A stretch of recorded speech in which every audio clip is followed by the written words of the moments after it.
Thank you for all of our guest panelists for helping us provide the latest in clean commercial trends, tools, and updates. Next week on CCTU, we'll welcome special guest Patty Monahan, Lead Commissioner for Transportation for the California Energy Commission, to discuss infrastructure. We'll explore issues around funding, scaling, and resiliency. Remember to watch past episodes of CCTU on our website at calstart.org/CCT update.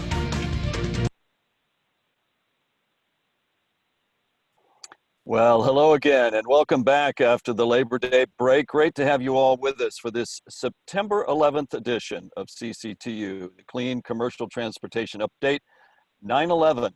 A day of remembrance for sure for all of us. I'm Bill Van Amberg, back again with my colleague Alicia Gildy as your host. Alex Goddess is running the webcast technology today. Casey Okazaki is producing and monitoring chat and questions. Whitley Porter is making sure that we all look our best and you get the word on what we're doing. 9/11 is always a sobering date in America. The day any of us alive at the time is really seared in our memories as the Twin Towers were attacked and tumbled and fell. I know I had just finished shaving, and my wife told me that a plane had crashed into one of the towers. I couldn't believe it. And when I walked downstairs, I saw the second plane hit the towers. Alicia, where were you on this date? You were not even in the country. I wasn't, Bill, and I remember this day also very clearly. I was a Peace Corps volunteer in Ghana, West Africa, and I was actually tasked to go and ask all of the volunteers who were flying home that day to come back to the office because they weren't flying home that day. So I remember it very clearly. And I also was in a restaurant and saw the second plane go through. So I remember that day like it was yesterday. You know, and as we pause today and think back to those times and are coming together as Americans to respond and rebuild in the days that came after, it's really worth reflecting on our issues today. We face another attack now. Wildfires are sweeping across the drought-dry West. Smoke has choked our cities, and we've had orange skies. I'm remote in the Bay Area this week, and it was apocalyptic to see those skies. We've also seen increasingly strong hurricanes hit the Gulf Coast, tornadic winds in the Midwest, bomb cyclones in the East. Our adversary now is climate change and the extreme unpredictable conditions that it brings us. So as we honor those who fell on 9/11 and now send help and support to those displaced and hurt on this 9/11, we have a similar chance to come together, to respond and rebuild in a new way together, and in a better way that not just mitigates the danger and damage of climate change, but reduces and reverses its causes and creates new opportunities. This is our topic today, given that transportation is more than 30% of climate change emissions globally and more than 50% in some regions, such as California. We need new vehicles and new infrastructure to make the change we need. And Alicia, that's what our rundown is all about today. That's right, Bill. And first of all, I just want to thank everyone in our clean transportation community for what you're doing. You are helping to make an impact. And certainly with the gravity of the issues that we're up against, today's topic is really important. As we're all looking to deploy and advance clean transportation, we also need to look about how we're going to set up our infrastructure for success, and most importantly, how we're going to make that infrastructure resilient. And we have a wonderful panel lineup today, including our very own commissioner who leads our transportation program for the California Energy Commission. Patty Monahan is joining us today, along with special guests. We want to make sure that we're getting industry input into this process as well. We have Doran, who's going to be joining us from Foothill Transit to talk about what they're doing to be resilient as they're deploying their zero-emission bus fleet. And then also we have Julian with us with the Daimler Trucks North America to talk about what they're doing to support their customers as they're looking at being resilient and deploying zero-emission trucks. Well, it's a good time to do as we always do, Alicia, and let's poll our attendees today, and let's talk about these issues about how do we scale this infrastructure correctly and quickly enough. That's right. So everyone, just want to hear from you. Where do you think we need to be focusing on zero-emission transportation in terms of scaling infrastructure? What do we need to be doing? So plan infrastructure to anticipate future growth, deploy multiple fuel options to support varying needs, increase power generation through renewables, And then lastly, integrate infrastructure resiliency measures. What do you think is important in terms of how do we scale infrastructure for the future of zero emission commercial transportation? You know, hard to choose on all of those. I know people are really starting to talk about hydrogen and electricity from the grid being very complementary technology. So it'll be interesting to see what people start to think about that, about how do we get towards zero emission and what's that full system we put in. That's right. All right, thank you, Alex. So it looks like the first option here, 51% planned infrastructure to anticipate future growth. I would say followed by integrate infrastructure resiliency measures with 19%. Thank you, everyone, for your input. Very good. Well, Now, yeah, sorry, didn't mean to step on you there. But yeah, that is really good. We need to phase this in quickly. We need to get ahead of the curve, and I think sometimes people are feeling like we may be falling behind. When we look at our news items, we certainly are feeling like we can't go fast enough. And I think the first item today is very disturbing. As we deal with the fires on the West Coast and other storms throughout the world, we're also seeing that the Antarctic and the Greenland ice sheet are melting faster than anticipated. In fact, they're melting at the extreme or worst case condition pace. This is a new report that came out of Nature Climate Change. It's very disturbing because just from the Greenland glaciers alone, we may be seeing 1.5 feet of sea level rise during this century. That's only from that sheet. We are seeing good news, though, in terms of what people are doing to try to respond to it. A new deal for Lion electric vehicles. Their Lion 8, their Class 8 tractor, CN, a big Canadian transport company, has agreed to purchase 50 of them as a big next step around heavier duty electrification. Volta Trucks out of Sweden has just unveiled something they've been teasing for quite a while. It's a very unique purpose-built delivery truck, electric delivery truck, definitely for urban regions, a 16-ton commercial vehicle to get in and out of tight places, but carry some really big loads. They'll be manufacturing in 2022. In Southern California, DHE is starting to test Volvo VNR electric trucks as part of the Volvo Lights project. They're very excited actually about the vehicles that they're putting on the street, and they'll be demonstrating them through the end of 2021. Toyota, we're seeing that Uber has followed in the steps behind Lyft, and they have committed to zero-emission rideshare by 2030. This is certainly good news. They're under a fair amount of pressure because they're also looking at how do they respond to making their drivers full employees, and they've been challenging that in the state of California, but they are committing to zero emissions.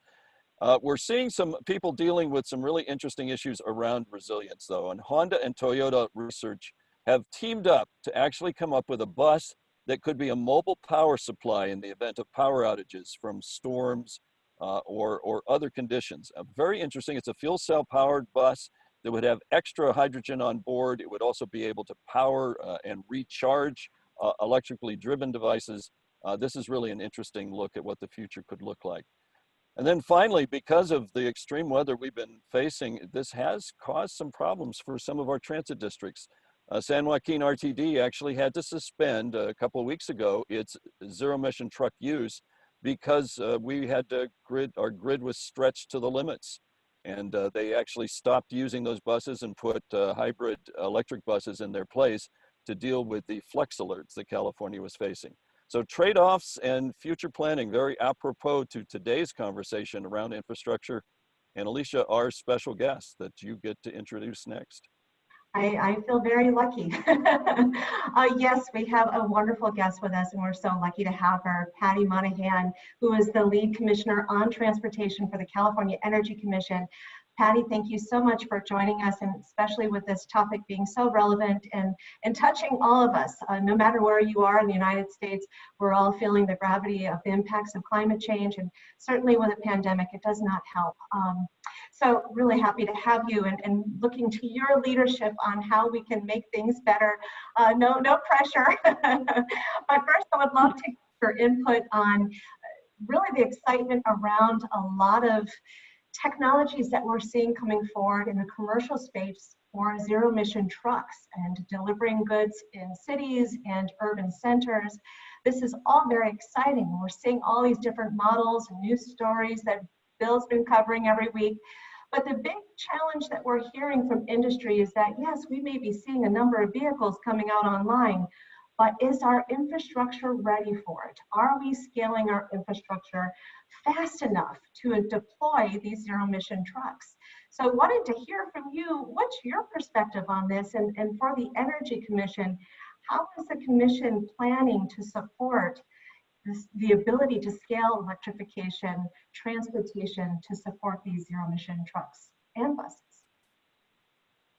Well, that's a big series of questions, Alicia. First, I want to say thank you for having me. I am a big fan of CALSTART. I've been intersecting with CALSTART for decades, and I really am impressed with how the organization has been leading in on clean transportation, this deep commitment to making sure that we clean up transportation and we do it in a way that's good for fleets and good for the economy. So just deep appreciation for the work of CALSTART, and super happy to be here on this show. So I think the issue you raised around is the infrastructure ready for electrification is a really important one. I think it's clear globally that we have a lot of reasons for optimism on, especially with battery electric. I think, as you all probably know, the audience probably knows as well, there's two zero emission vehicle options, and they're both electric. One is hydrogen powered and the other is battery or electricity powered. And they both have a role to play. We're seeing deep investment in the battery side globally. And so now the question is, as we experience these rapidly falling prices for batteries in particular, hopefully we'll see the same thing with fuel cells. Do we have the infrastructure and the charging capability ready for those vehicles? I mean, that's the basis of your question. What I would say is that this is a period of evolution in the charging world. And we're seeing pretty interesting changes happening in the industry, the charging industry, as they are, for light duty, but also for heavy duty. I think light duty is probably several years ahead of heavy duty in terms of the investment that has happened on infrastructure. But I, in particular, am very excited about the idea of electrification being driven by smart business decisions. If we can, continue to see this price drops for the vehicle and side, then what I'm expecting is that we're going to see a lot more investment in the charging side as well to be able to accommodate these vehicles. And that once we have a business case, so once these vehicles are cheap enough and the electricity is priced at the right, or the hydrogen is priced at the right level, that we'll see a quick uptake because fleets will just do this to save money. But we have to set up the right conditions for that. And I would say that while California is making progress, we still have work to do, both on the technology side, getting the infrastructure out there, but also on the electricity pricing side, so that we can make sure that we have smart vehicle grid integration. Yeah, that's really such a big issue right now. And Patty, you're right. What we're seeing is the first wave of products are definitely going to be on the battery electric side. And we're seeing a really good business case in key segments, particularly urban service and hauling segments, delivery. But hydrogen is definitely coming on too. And we're talking about this being a complementary technology. Definitely is, maybe for the longer haul or heavier or more extreme conditions. But one of the things that we're seeing is actually the stations may be justified by the volumes for heavy duty fuel use, like we saw with natural gas. Given this, as the Energy Commission is looking at hydrogen fueling, is this something that you might be changing how the Energy Commission does business around hydrogen? Because it's been mostly light duty focused to date. We are in our last round of solicitations for building out hydrogen fueling infrastructure. We expanded to medium and heavy duty with that in mind, Bill, because we're seeing a really important role for hydrogen and fuel cells in the medium and heavy duty space. There are just some applications, I think, that batteries are going to be challenged to meet, and there are some businesses that need refueling, at times of the day that wouldn't necessarily be optimal for battery electric vehicles to be charged. And this is where, in the world of zero emission, hydrogen is more similar to gasoline and diesel in that it's not time sensitive. Whereas electricity pricing is definitely time sensitive. You know, as we've seen in the last week in California with our flex alerts, where the grid, you know, we were kind of maxing out on the demand, the amount of electricity that we had. We didn't have enough to meet the demand when we had these very, very hot days, and some shortages in terms of generation along the western coast. So we were asking folks, you know, don't use electricity if you don't have to during certain hours of the day. And hydrogen gives you more flexibility, I think, than batteries do. So we are investing in California, both in light and medium and heavy duty. Arguably, we are more invested than any country in the world, let alone state. So we're hoping that we can really show the way for both fuel cell and battery electric vehicles in the medium and heavy duty space. Patty, that's really good and very important. And now moving toward the topic on resiliency, you know, battery storage, microgrids, alternative fuels, and utilizing hydrogen as a source, utilizing, you know, vehicle grid integration. These are measures that we can put in place to help promote resiliency. Where do you see the opportunity for the Energy Commission to really support and promote these concepts, these measures, as we are confronted more and more, and even our summers, we're seeing the fires season take fold even earlier than we expected this year. How can we be moving forward more aggressively with implementing resiliency to support our zero emission fleets? Well, there's two ways, I mean, that we at the Energy Commission are supporting more resilience in our energy system, especially when it comes to zero emission vehicles. I mean, one is through research and development. So we're definitely supporting research into microgrids. We're supporting research into how to use a second life battery for storage to support resilience. And we're also funding just through our clean transportation program. We have about $100 million per year that we give out for clean transportation. We are focusing more and more on zero emission. We're focusing more and more on medium and heavy duty. So for the first time, we're doing a multi-year investment plan for the next 3.5 years, and medium and heavy duty vehicle electrification is the priority for that funding. It's not to say we're not funding other things. We're still funding some biofuel work. We're still funding light duty vehicle infrastructure, but for the later years in particular of the program, we have over $130 million that we're planning to spend on medium and heavy duty transportation.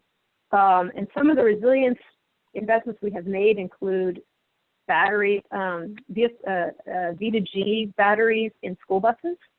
And we're looking at how to, you know, school buses are particularly good applications for battery electric vehicles because they, in the middle of the day when they're not taking students, they could be charging. And in the summer, when we're having some challenges, you know, meeting our generation needs, buses that can actually, you know, these batteries in these school buses can actually give energy back to the grid. So we're looking at some of these resilience opportunities to help California clean up its grid and electrify transportation simultaneously. Oh, I should say there's a third area that we work on, which is research. And we are publishing, hopefully soon, a roadmap for vehicle grid integration. So we want to make sure that as we electrify transportation, we do it in a way that is beneficial for the grid, and we send economic signals for that, for the charging to happen at times that are good for the grid. Patty, these are really such critical investments for the future, and I think you signaling the $100+ million on this roadmap is powerful. Let's hold that thought for a sec. Let's bring in a manufacturer point of view. We have Julian Galonska from Daimler Trucks, who are really starting to be aggressive in bringing forward products in school bus, across their whole product line, trucks, delivery vehicles. Julian, you know, as you talk with your customers about resiliency and scaling strategies, what are you hearing from them? What are they telling you? How are you working with them? Thank you, Bill. Well, it's great to be part, let me say that first of all, to be part of CCTU and working together with CALSTART and having this opportunity to bring our perspective in and talking to Commissioner Monahan as well. Thank you so much for that. Yeah, we are talking to the customers, and that is a big part of what we do every day, collaborating with the customers, listening. It's very essential for us to listen to what our customers need, what our customers want.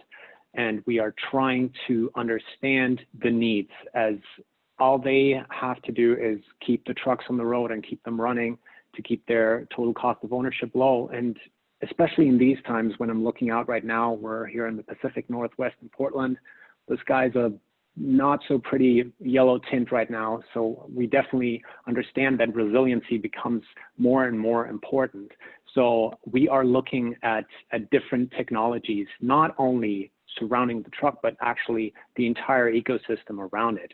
That means stationary storage, but also solar integration, and trying to understand how all of these components might interact with each other. Obviously, there's software that is helping to mitigate and to facilitate all these different streams together to actually keep operations going. And it's important for us to understand what is going on the market, on the stationary storage side, on the solar side. And we're also trying to bring our own batteries in there. Patty mentioned it about the second life batteries. That is something that we're also trying to think about. So it's very important for us to keep the customers running, and resilience is a major topic in that. Great, thanks. Thanks, Julian. Yes, and I would also like to bring in a fleet perspective. We do have Doran Barnes with us, the Executive Director of Foothill Transit. Doran, thank you so much for joining us. Would love to hear from you. How are you integrating resiliency into your infrastructure? And have you guys had to take advantage of any of those measures that you may have put in place? Well, thank you. It's great to be here and be part of the discussion, and certainly a very, very relevant topic, particularly given the events of the last week or so.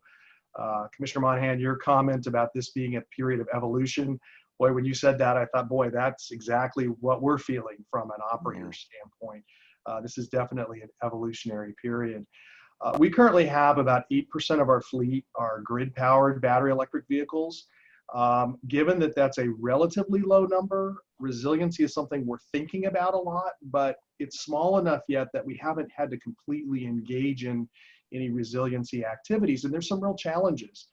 Bill, your comment about our colleagues at Joaquin Rtd in Stockton, we work very closely with our friends there in Joaquin Rtd, and our first fleet deployment is identical to their first fleet deployment. In fact, we worked on that together. The technology that they use and we use for part of our fleet is a fast charge heavy duty vehicle, meaning the batteries can charge in less than 10 minutes. That's the plus side. The downside is those vehicles have to charge about every 2 hours. Now that's great at 8 a.m. in April. Last week, not so good. And you saw that they had to shut down their fleet. We're in the same position with that sub fleet. If the power's not available, that fleet is out of service. And so looking at resiliency is something that we need to focus on related to that technology, also our overnight technology. And what we're adding to the fleet mix is some hydrogen fuel cell buses. We're about to launch that program, again, as a way to have that mix of vehicle types to be able to balance resiliency. I do think there's still a lot of research and a lot of effort that needs to be invested here to really figure out what the most cost-effective solutions are.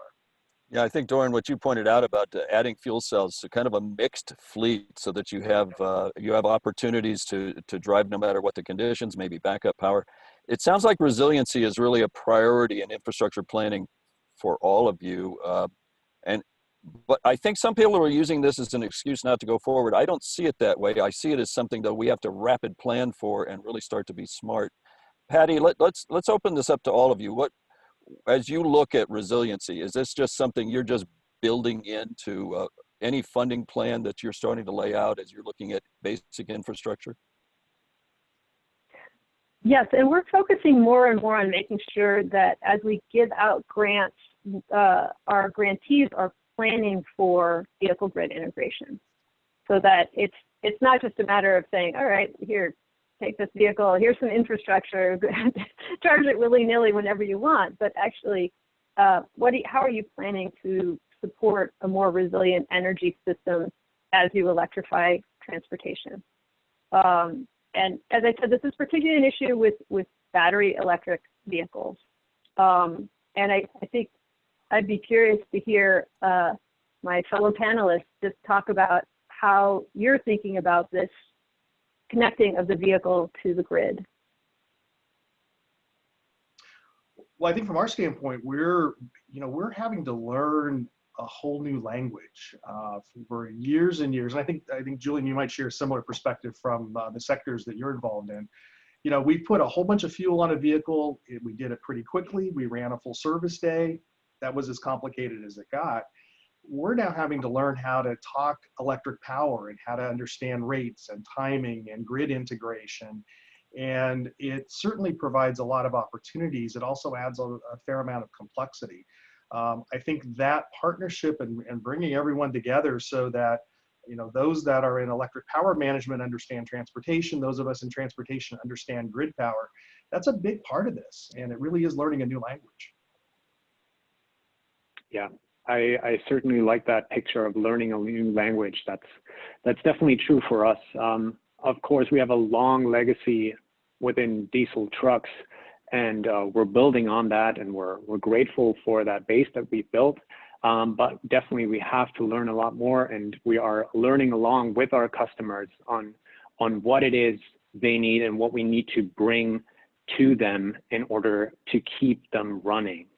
And it's certainly something that is a very strong point in our whole collaboration model when we're talking about resilience. It's definitely creeping up the ladder of priorities, and it's becoming more and more important. And in a way, I mean, diesel shortages have not been happening as of late, but we're also kind of looking at electric trucks as a resilience measure against those. Really, really good point, Julian. And as usual, with a half-hour webcast, we're approaching some limits, but I would like, Alicia and I'd like a last question to Patty, and that is, given what we're talking about here, given your plans, what do you see as California's vision from the Energy Commission's perspective for the next 10 years? What do we need to be doing in California to get this right? Well, California's commitment to electrifying transportation is undeniable. We've already seen the Air Resources Board set the world's first advanced truck regulation requiring all new trucks to be zero emission by 2045. They're going to be updating the zero emission vehicle mandate. For the Energy Commission side, we're really focused on making sure that we have an infrastructure ready, a resilient infrastructure that's ready, and we have the right investment in zero carbon fuels as well. So we need to do this in a way that, as I said, helps the electricity sector meet its goals. So as we electrify more and more, we need to do it in a way that creates a resilient energy system. And the state is committed to this pathway. I think we're arguably leads globally in thinking through how to integrate vehicles into the grid in a way that supports our broader goals on climate. Patty, Doran, and Julian, we are so fortunate to have such wonderful guests today. All of your remarks and your feedback to our questions that we challenged you with were spot on and so important and meaningful. Thanks for all the good work that you're doing to help us lead the way, and we look forward to bringing you on in a future program. But thanks again for your time and for joining us today. Wish we had more time. That's so true. I think we'll bring you back for the second round of questions we did not get to today, but thank you all so much. Excellent. Thank you. Sadly, that does bring us to the end of CCTU for this week. Great guests and such good roundtable discussion. We want to do more of that. And remember, we do post each week's edition on our website. Check it out or refer to tweet it to others at CalSTART Update. And if you missed something, check it out. We put the recording up usually by Monday. Next week, we've got some really exciting new developments for our Global Commercial Vehicle Drive to Zero program, which launched out of California. There will be some major new national pledge partners announced next week. Look for those announcements midweek. We'll have the full details here on Friday. Finally, as we all reflect on this 9/11, how we can once again find ways to come together, we need to find ways to respond and rebuild in a new way given our joint adversary of climate change. As we think about 9/11, this is the new 9/11 for us in many ways going forward that we must grapple with. For now, for Alicia Gildy and our Clean Commercial Transportation team here at CalSTART, I'm Bill Van Amberg. Be safe, take care of yourself and others, stay connected. Make Friday your CCTU day. We'll be right here looking for you next Friday. See you next week.